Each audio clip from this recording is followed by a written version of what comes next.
will this fight ever end?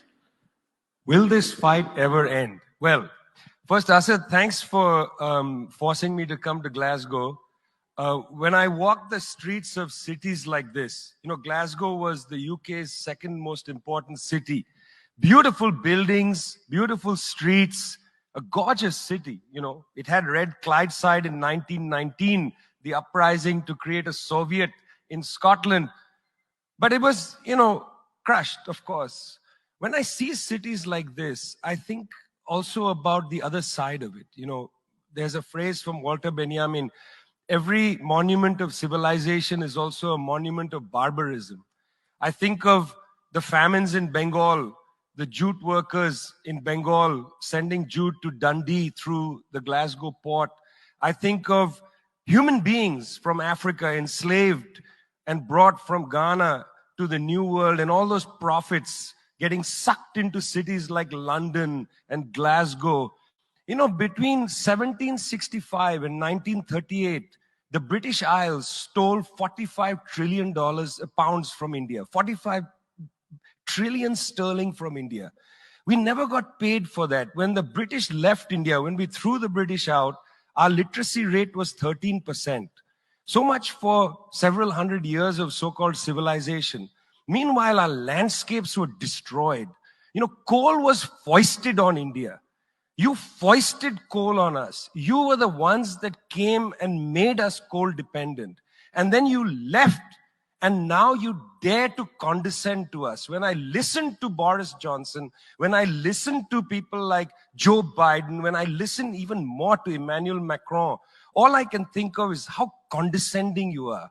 You condescended to us 400 years ago. You condescended to us 300 years ago. You condescended to us 200 years ago. You condescended to us 100 years ago. You're condescending to us today.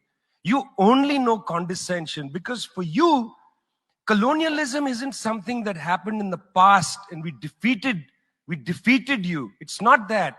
For you, colonialism is a permanent condition. And that permanent condition happens in two ways. There's the permanent condition of the colonial mentality. You want to lecture us. You want to tell us that we are responsible for all the problems because you'll never accept that you're the one principally to blame. You signed the Rio Formula in 1992 on common and differentiated responsibilities. You like the common part. You like the common part. You like to say we're all in this together and so on. We're not in this together. The United States, 4-5% of the world's population, still uses 25% of the world's resources. You outsource production to China and then you say China is the carbon polluter. China's producing your buckets. China's producing your nuts and bolts. China's producing your phones. Try to produce it in your own countries and see your carbon emissions rise. You love lecturing us because you have a colonial mentality. Then there are colonial structures and institutions. You lend us money, and every time you lend us money, which is our money, every time the International Monetary Fund comes to our societies and they tell us, here's the money we are giving you. No, it's our money. You give us our money back as debt, and then you lecture us about how we should live. It's extraordinary. It's not just a colonial mentality. It's the colonial structures and institutions which reproduce themselves year after year after year. And let me tell you something. The climate justice movement, not clued enough on this. Not clued enough on this. The climate justice movement is a movement that says we're worried about our future. What future? What future? Children in the African continent, in Asia, in Latin America, they don't have a future. They don't have a present. They're not worried about the future. They're worried about their present. Your slogan is, we're worried about the future. What future? That's a middle-class bourgeois Western slogan. You got to be worried about now. 2.7 billion people can't eat now. And you're telling people, reduce your consumption.